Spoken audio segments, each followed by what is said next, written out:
Hello, my friends. This is Lynda Lippin, and welcome to the Pilates Goddess podcast. Hey everybody, it's Lynda here from Lynda Lippin Pilates, Pilates Teacher Mastermind, Strong Women Over 50, Pilates Profit Lab. And I am here today for an expert interview with my friend Nicole Cheri Oden, who is a brilliant attorney based in California. Now, I think Nicole has a very interesting story because she has been in her own practice for about 10 years now. Didn't you just hit that 10-year mark? Your daughter's 5. She's 5.5. Yeah, she'll be starting kindergarten in August. Wow. And Nicole made that decision 10 years ago to move from a corporate law career. So 5 years. 5 years ago. I've been on my own for 5 years this year. 5 years into her own practice. And that had to be kind of an interesting jump and an interesting moment. To say the least. Yeah. So tell us a little bit more about yourself, and then I want to dive into that. Yeah, so hi, I am Nicole Cheri Oden. As Lynda said, I am licensed in the state of California. I've been practicing for 10 years this year. I have my own virtual law practice, Nicole Cheri Oden Law, PC, and I also have an online business, so I provide legal templates for other online business owners who aren't ready to work with an attorney one-on-one. The majority of my practice for a long time was family law. And then after I had my daughter, life got interesting. Things flipped themselves upside down and inside out. And I found myself in the online space. Originally in a kind of health and wellness capacity, I was really trying to find myself and deal with postpartum anxiety that I was experiencing. And I ended up interacting with a lot of amazing entrepreneurial women. And so we would start chatting and they'd find out I was an attorney and they would literally send their legal questions into my Instagram DMs. So every time I would say, hey, you should probably chat with an attorney in your state and you want to make sure, you're doing things the right way. I would get, it's too overwhelming. It's too scary. It's too expensive. And that was kind of when I had my entrepreneurial light bulb go on that was like, hey, there's this whole population of people that need help. They need an attorney that's going to kind of understand some of the nuances of the online space and work with them to make legal affordable and accessible. So I launched the legal template shop, which has been wonderful. And I started working with online business owners one-on-one who are ready to work with an attorney in that capacity and also providing trademarks. So it's been kind of a fun, twisting journey. Yeah, and then you also still have a family law side. So I do settlement-minded family law. I have done family law, like I said, since the inception of me becoming an attorney. I clerked with the former presiding judge of the Los Angeles County Superior Court and sat through the McCourt divorce, which was commonly called the Dodger divorce. And it was an interesting perspective on family law. And again, I was kind of seeing the underserved population. So it was great being involved in this high-profile trial.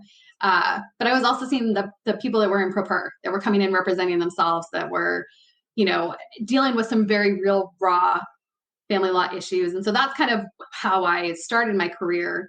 But especially, in having my daughter, it's a very emotional practice. So I found that I've kind of developed this yin and yang. So I love family law. I love my clients. I love that settlement-minded part of my practice. But it's also so fun and invigorating to work with these business owners that are starting something new or growing a practice that, they're so passionate about. So it's just very different energy. So it's nice to kind of bounce between both of them.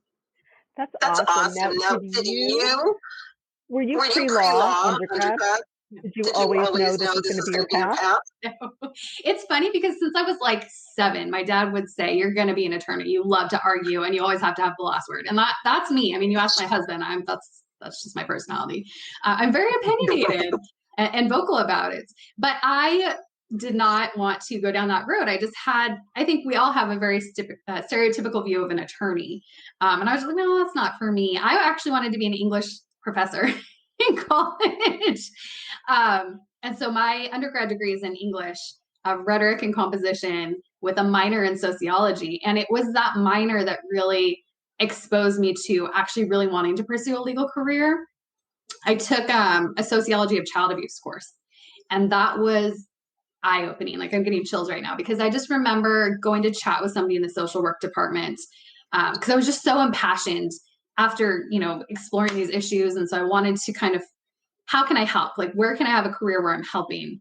And I remember talking to the social worker about the rate of burnout and how difficult it really is to have a career in social work. And she said, I think given your personality and your background, I think you would do wonderful with a career in the legal industry. And so that's kind of where my family law, direction started. I ended up volunteering for the Domestic Violence Project in the Los Angeles County Superior Court for 2 years.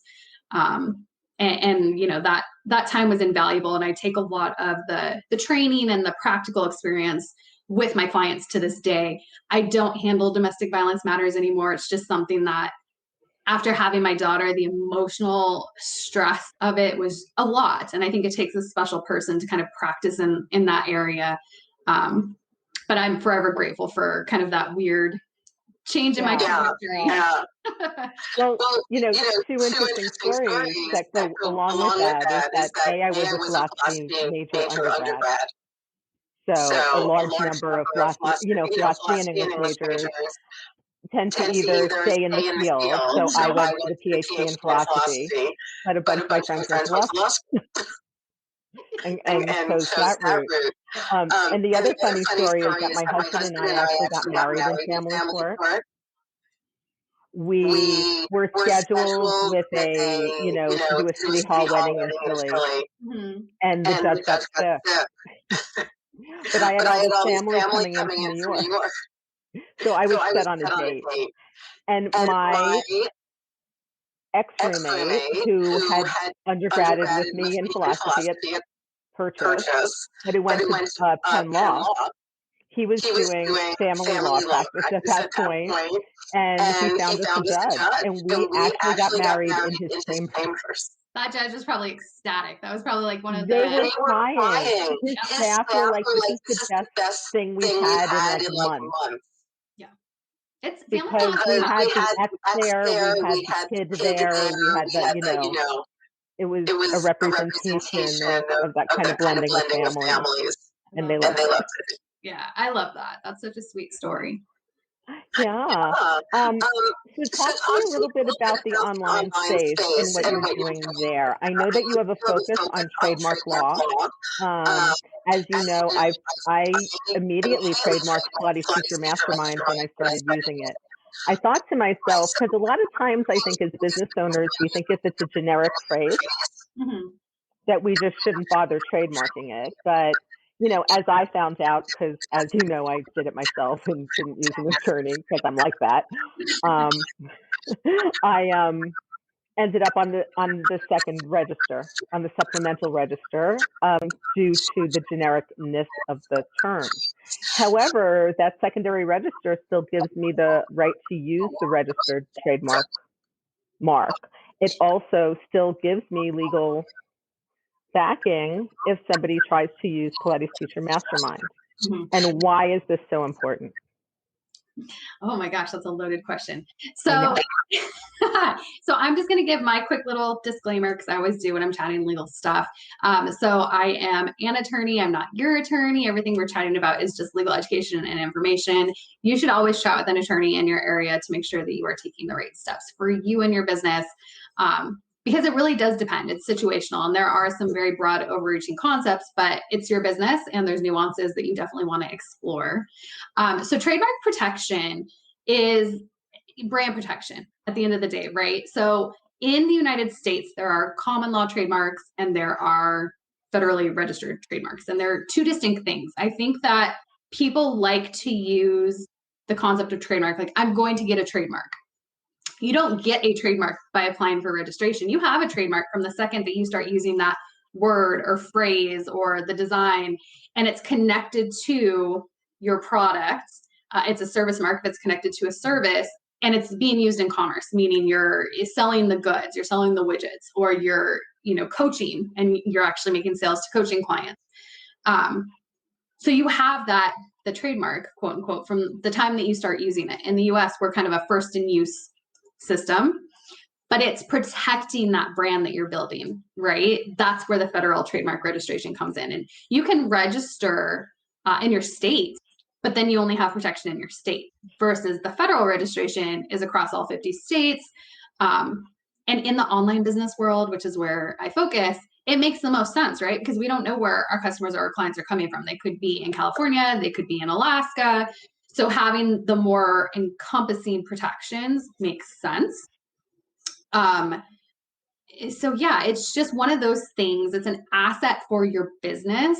And that's where I like to get business owners thinking. It really is an asset because you're building this goodwill. People are connecting the name to you and your goods or your services. And you want to keep that intact. You want to protect that because that is such a valuable asset, especially because in the online space, we really are building personal brands. I mean, as much as their business is their personal brands. Right. There's been this kind of swing in business, I think, to where having a face to a business is very important. And especially with COVID, we've seen this resurgence of support for small online businesses, which has been amazing. So that's where the federal trademark registration comes in because you have that protection. You're able to send the cease and desist letter to say, hey, I took the steps, I'm protecting this, like stop infringing on my rights if there's something that could potentially be confused. So. Yeah, it's interesting, you and I have chatted about the Pilates trademark situation, right? And I find that a lot of Pilates professionals at this point tend to shy away from anything trademark related due to PTSD from the lawsuit over the using just the word Pilates. We all spent years tiptoeing around it, doing exercises based on the work of Joseph Pilates, using Joseph Pilates in the historical context only, anything we could do. And now it's like, I'm hoping that more people embrace owning their trademark and owning, their brand. I think it's very, very important. Now, you also have a whole service of pre-done online templates. I do. Talk to me about that. Yeah, so I was finding, like I said, people were messaging me on Instagram of all places to get legal advice. And so when I would say, work with an attorney and they would say it's so expensive, it was kind of one of those, I go into mama bear mode because the soapbox I will forever stand on is having a written contract. I think putting things in writing is imperative as a business owner. Those handshake deals are great, but when it comes time to have that he said, she said conversation, it's very hard to piece things together when you're pulling things, especially in the online space, from Facebook messages and emails and text messages and recollections of phone calls and trying to show really what the deal was. So it was a way to stop people from literally going to Google and pulling the first thing that they saw pop up and using it for their business without knowing if there's provisions in there that protect them, without knowing if there's provisions in there that could hurt them. They're just literally pulling and using, which A, could be a copyright infringement issue in and of itself, which is a whole separate issue. But B, it's a basic place for them to start to have that contract, to have their website policies. And I always recommend you take the template that you've completed to an attorney, work with them, make sure that it is done, in the best way that it can be for your business and your particulars, but it's a starting point. So that's been, a big welcomed thing in the online space. For sure. Now, when you made the leap from corporate into your own firm, there had to be some fear that happened. Yeah, going into that. Those 2 months, because it was really like a snap decision. I hear a lot of people talk about getting the business plan in place and, making sure that their I's were dotted and their T's were crossed. And I didn't do that. I was at a boutique firm, working 12 to 14-hour days, and I loved it. And that was great because I was passionate about my work.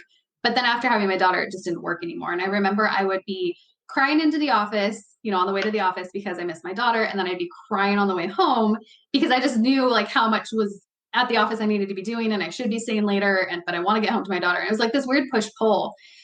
And I just remember thinking, like, the practice of law does not need to be stagnant like this. It's not, I don't want to say fair because that's not the right term, but moms have the opportunity to have a career they love and a family, I think. And that's where I kind of put my stake in the sand. And I was like, you know what, this has to change. And so I remember it was like a couple of weeks after going back after my maternity leave. And the managing partner had taken me to lunch and was like giving me a laundry list of extra things to pile on my plate. And I just remember thinking, nope, it's it. I'm done. I'm jumping and hopefully the parachute will come. So I started reaching out to other female attorneys that I had, encountered and built relationships with along the way. And one of them had said, hey, why don't you start doing consulting work? It'll give you some sort of income while you're deciding if you want to, switch practice areas. Do you want to go to a different firm? Like, what do you want to do? It's just a way to have more flexible hours. And I ended up getting like 3 or 4 women that were willing to kind of give me their overflow work just so I could have income and figure out what I was doing. So I built a consulting business before I fully left the other firm, which was amazing. And I did that for a few years. And then, in the interim, I'm, launching the online template store. I'm starting to take my own clients for my practice. And so it was kind of this interesting evolution. And I still do some overflow work for a couple of attorneys when I have the availability now. I have my full roster of clients. I've got my online business. And I'm really just passionate about doing the educational piece, both for family law and for the online space. I think that making legal affordable and accessible is such an integral piece of my role, and it's something that I've embraced. Well, and I think it's super important because people tend to be scared by 2 things, and that's legal and accounting. Right? At least with my family, you didn't deal with a lawyer unless you were in trouble. Like, seriously. And only rich people had accountants and financial planners. And now I've kind of realized that no, anybody engaged in commerce needs some legal help. And anyone engaged in any kind of commerce at all does need some financial help, some financial planning. People don't magically become rich. People do that. They plan and they do it. Who knew? I know in the Pilates space right now, there's a lot of teachers who are in a similar position in that they've been working at an Equinox or a Club Pilates or a, Lifetime. And as things have kind of honed down and tightened down, even with reopenings, there's fewer roles for Pilates teachers in those bigger corporate spaces. And they're now looking at what they're going to do next. Mm-hmm. And I think making that shift from that employee brain to the entrepreneur space is, again, like a huge leap. It was for me. It was a huge transitionary time because you just get used to whether you're an independent contractor or an employee, you're just used to going to work and they deal with the clients and you just get your check. Well, and there's so many moving pieces, right? Like, as a business owner, you wear all the hats until you have help. So from the financial piece, the legal piece, the customer service, the web design, the web hosting. I mean, you're doing everything, all the things. So my first hire was my bookkeeper, and she is my saving grace. I adore her, and I tell her I would be lost if she ever leaves, because I always joke that I went to law school so that I would not have to do math. Although, in family law, we do math all the time. But really just understanding that the second you become an entrepreneur, there's a lot that you don't know, and you're going to need a team, and be that employees or independent contractors, you're going to need help. You can't go it 100% alone. I think that's just something you have to accept from day one. Right. And another theme that you brought in was networking, right? That when you were looking at leaving or exploring leaving the corporate position and doing your own thing, that the first thing you did was you reached out to your network. You reached out to the other female attorneys in your space who you had known and kind of grown to know, like, and trust over time. It's another, I think, fallout of the Pilates trademark lawsuit was a deep splintering within the Pilates community. You and I have talked about this before on a personal level, but literally people don't define themselves by their client outcomes. Mm-hmm. And what they do for people define themselves by who they were trained by and what brands of equipment they use. Which I think for the marketplace, no one really cares that much. They care that like we have training. We're certified and insured. People love that. But that we're going to get them the outcome, that they need. They're not interested in the intricacies of, our business and our apparatus and all of this other stuff. Yet that's what we all focus on. And we don't have, there's not always this ability to reach out to other people. And, I have found, like, since we're both in the advance, which is how we met, frankly. And I think I'd seen your stuff before, just kind of in the online space, like looking at legal templates and things like that. But again, seeing that by itself is different from meeting you, knowing you, and then seeing that, right? Because now I'm like, well, she's great. So her templates are great. We know this, right? I don't even have to like think about that. People come to me, they're like online templates. I'm like, yeah, Nicole, that's easy. Or, trademark issues, she's probably going to send you to somebody in your own state, but you can start with Nicole. Also, trademark issues, it's interesting. So the practice of law is state specific, right? Contracts, family law, I'm California. That is where I'm licensed. That's where I can practice. Federal law is what dictates trademark law. So arguably in the online space, I can work with clients across all 50 states. Oh, fabulous. Yeah. Great. But, talk to me about the importance of networking. Like I have felt it over the past, year that I kind of really started working with higher level women in business in the online space. Yeah. And for all of the connections that I've made, everyone's been very giving, very interested, very interesting, and we all send each other clients. Mm-hmm. Now, this is something I think that Pilates teachers need more of. This is something that I'm looking to develop more of within the Pilates space. But talk to me about the importance of this community and support in you making your shift, growing your family, growing your business. Would you have been able to do it without that? No, absolutely not. I mean, my firm grew by referrals only. It was only within the last year and a half, really, that I started a website for my law firm, that I actually started doing some sort of advertising, and that was with super lawyers, because I've been nominated as a rising star the last 4 years now. Awesome. And so thank you. And so they have an opportunity to kind of have some paid advertising when people search for specific keywords. And so it was only recently that I started really actually kind of doing some of that marketing stuff, because it's just been referral based and my relationships, which has been amazing. Right. That's right. And Super Lawyers also does that chat insert in the Times. Yeah. So which has been amazing marketing in and of itself, because it's free until you decide to do the extra benefits. But so for my practice, it's been referral, word of mouth. For my online business, that really has been relationships too. I mean, it started with, me reaching out to people that I had worked with in previous memberships, or that I had established relationships with, and then they would tell their clients and their friends, and they would tell their clients and their friends. And it's just grown into this network.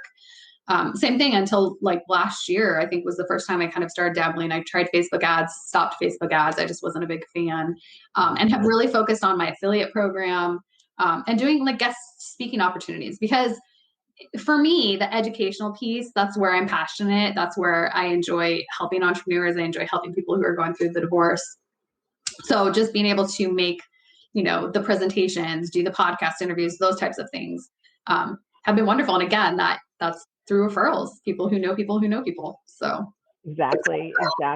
So, I'm really hoping that for the Pilates professionals who are watching this, that we really start to look more seriously. Pilates teachers don't talk to each other. You can have 5 studios in a 20 block radius, and none of those studios talk to each other, let alone refer clients to each other. And I don't think that that's just industry specific though, because there are a lot of attorneys that still operate as an island and they're very cliquey.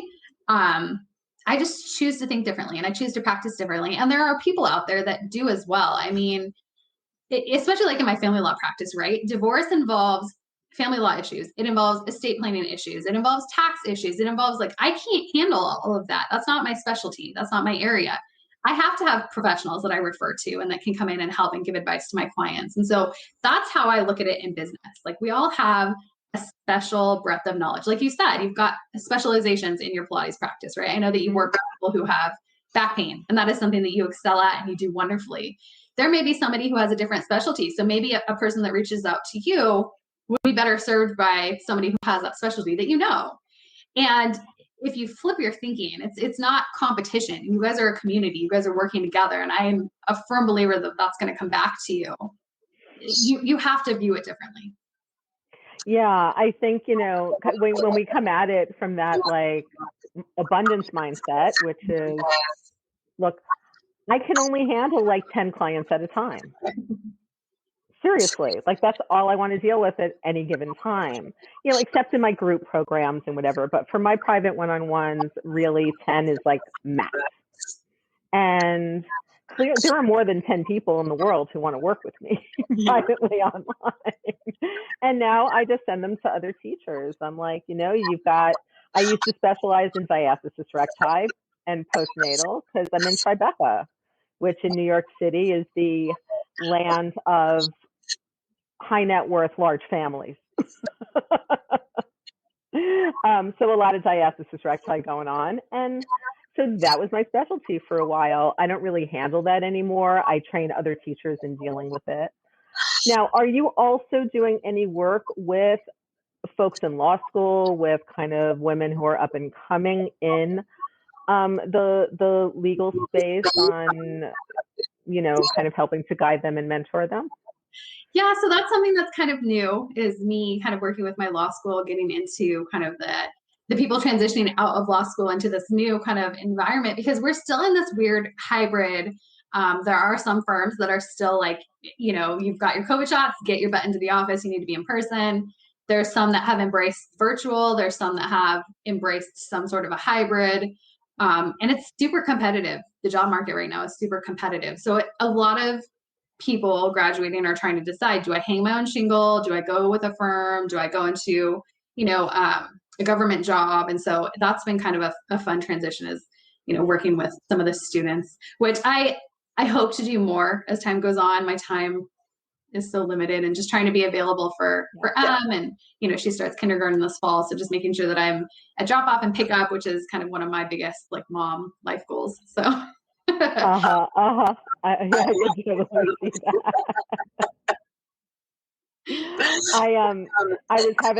I actually met one of my neighbors the other night. We're dog walking neighbors. She lives in my building. Our dogs love each other. So we were chatting, but she is getting ready to take that and go to law school, and she's working as a legal assistant now. And I was talking to her about the fact that, I was like, the more that you can kind of powwow and network with women in law, right now, the better off you're going to be, because you have so many choices in what you can do, after law school, that the path isn't necessarily laid out. Yeah. And now is the time. I mean, explore. I mean, I explored JAG. There was a bunch of stuff. I was just like, I don't know. You want to kind of figure out what your path is. And it was those connections that ended up getting me. I got the externship with the judge. And then through that, I ended up getting my first job at the firm that I was with for 4.5 years.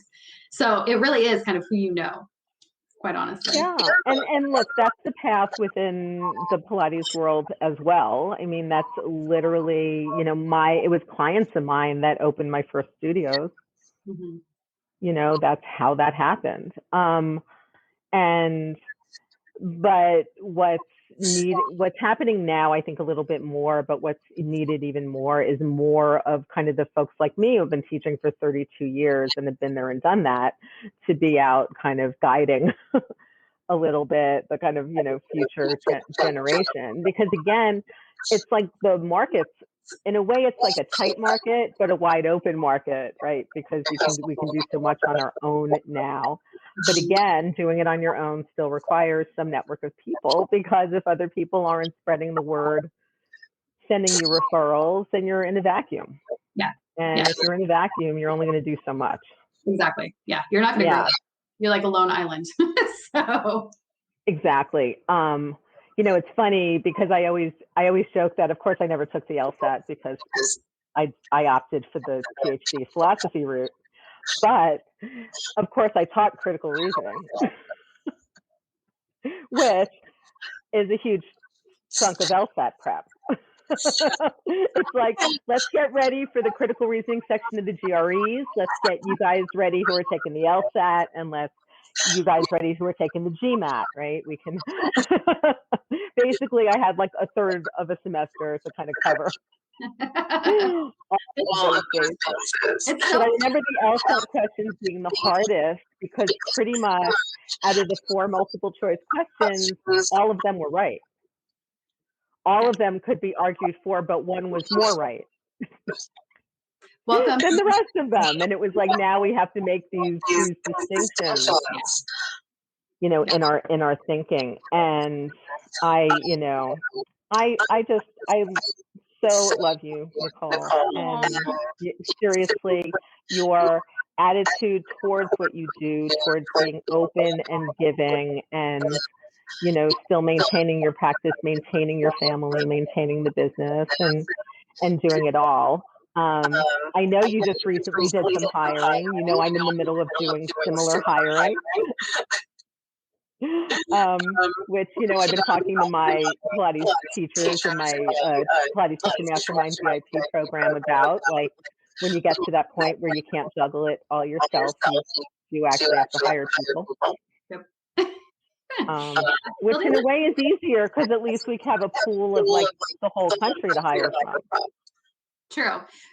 But you also have to be paying attention to whether you're hiring an employee or an independent contractor, and making sure you're paying attention to the independent contractor laws in your specific state. Like here in California, basically everybody's presumed an employee unless you meet exceptions, and there's exceptions to the exceptions. And so, just a little plug to kind of pay attention as you're growing your team. Well, sure. But also, I think Pilates teachers need to hear this as they're going back out into the market, because the number of Pilates studios, fitness and yoga studios, I'm not just going to pick on Pilates, who treat independent contractors like employees, but don't pay the matching taxes or deal with benefits, is pretty bad. And the laws in New York are similar to the laws in California. Yeah, and they're expanding, right? So there's federal legislation. It's wage and hour. I always refer employment law issues to an employment attorney, but there is federal legislation now getting pushed through to be similar to our independent contractor laws in terms of being very pro-employee. So it's interesting. The legal landscape is really, really shifting the past couple of years with trying to catch up with the online space. So it's been nice to kind of be in the forefront and on for the ride, essentially. So yes. Well, thank you so much for joining us this morning, your time, early afternoon, my time. And how can people get in touch with you if they want to learn more about what you're doing, or hire you to help them through their trademark or other issues? Yeah, so I am on like all social media platforms for my law firm as Nicole Cheri Oden Law. So contract issues, trademark, or family law, if you're in California, feel free to reach out. The legal template business, that is Nicole Cheri Oden on Instagram, Nicole Cheri Oden Legal Templates on Facebook. I am on Pinterest as Nicole Cheri Oden. You can head to the website, feel free to send me a DM or an email. And I would just want to say thank you to you, Lynda, too, because I think you're the epitome of like why networking is so important, because not only is it about business relationships, it really is about connecting on a human level, right? And like finding your people. Yes. And so it's just been a joy to connect with you and learn about your business and see the work that you're doing. both teaching other Pilates teachers and in your private one-on-one work. You're an amazing human, and it's been fun to kind of just watch you grow just in the past couple of months I've known you. So I'm sure this guy's it's very interesting because I'm trying to seriously push the networking within the Pilates community and the fitness world, because it's just not usually done. And then we're all like, well, how are we finding new clients? Well, like you got, I mean, you're just sitting there like, if somebody said to you, Nicole, I was just diagnosed with osteoporosis, my back is killing me, I don't know what to do, you would probably be like, I'm just going to DM Lynda. I know somebody will tell you, right? When someone comes to me and they're like, I've got like a trademark question or like a whatever, I'm like, yeah, I'll send them over to Nicole. If they've got stuff that's more diversity related or kind of management policy related, I'll send them over to Patricia. Like, I've got seriously this entire network, and including fitness professionals who do the things I don't do. Because I can't take every client, and I'm not going to help everybody with every issue. And I think that's, where people get scared. We get scared that in the niching down and the focusing, we're going to somehow lose a client. Whereas, like I've often said to me, so if 100 people showed up at your door tomorrow, could you handle all of them? Exactly. And the answer is always no, because we couldn't, because it's way too many people. And I'd have to hire people to deal with that. So, it's kind of like building slowly but surely, but personal referral, again, is the way. Like, I don't see any other way to be building and connecting online. I just really don't. Whether you're doing group or like we do, more one-on-one consultancy work. It's just crucial. So thank you. Well, thank you again for inviting me on. This was fun. It was a nice way to start a Wednesday. It was. And I will talk to you soon. Thank you, everybody, for joining. And I will be back here next week with another expert interview. Thank you so much for listening to the Pilates Goddess podcast. Music brought to you by Nerd Salad. Please leave a review on Apple Podcasts, especially if you liked it. And please like, share, and subscribe wherever you listen to your podcasts. Thanks.